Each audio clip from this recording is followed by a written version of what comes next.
What's up YouTube, this is Argon, and today I'm bringing you a brand new video about a gun that I like to use that I don't see get used often, but I think is really powerful. And I'm going to show you how to use it, and that gun is the FHR. It's really important that you get the class right for this gun because you have to use it in a very specific way to be good at it. So this is a really close quarters weapon where you're rewarded for being up close and personal with the enemy because you have a high fire rate and pretty good hip fire so that you can get kills really quickly up close.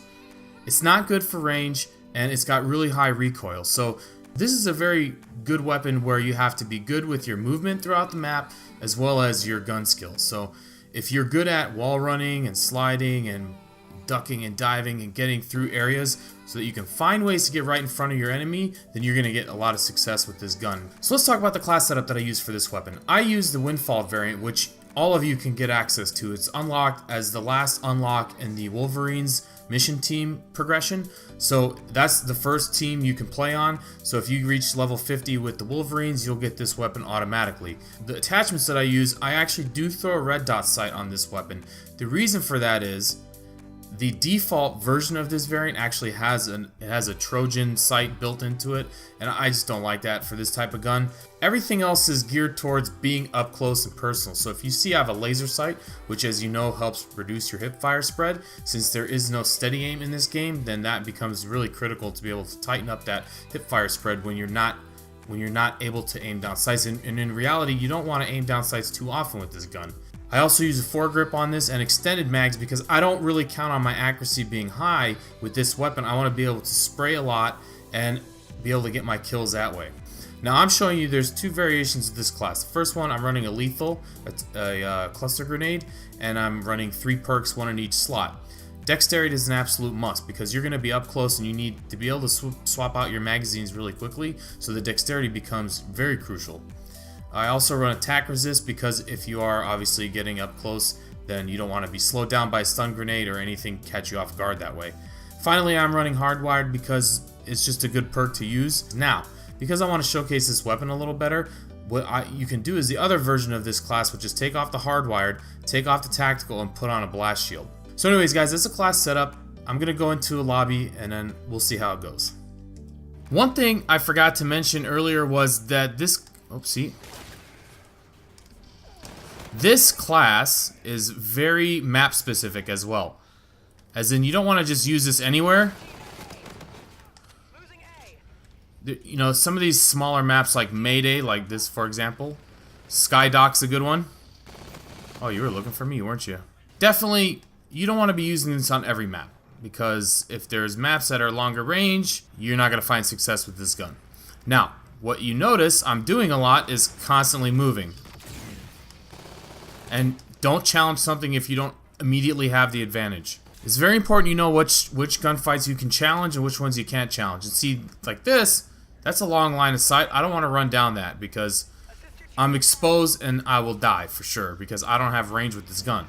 So let's go here.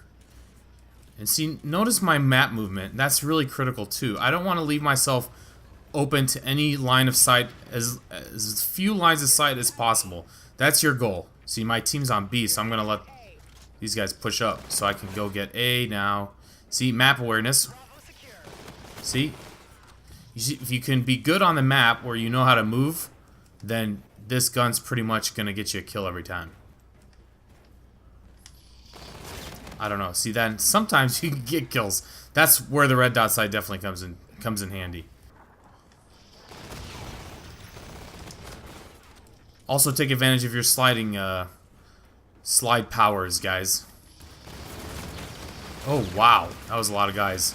But see, I got a double kill where I might have just died, and I really just ran out there like an idiot and just threw myself to chance, you know. And most other guns, like an NV4 in that situation, I wouldn't even have got 1 kill.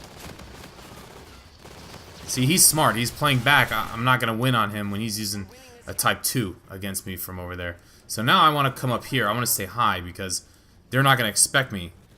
Also, very important, guys, is that you... Well, see, look, this is a great example. I don't want to run straight down this path, especially this map, because it's so wide open in the middle.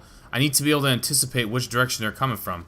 So notice, again, stay high on the map. Stay low on the map. Whatever you got to do.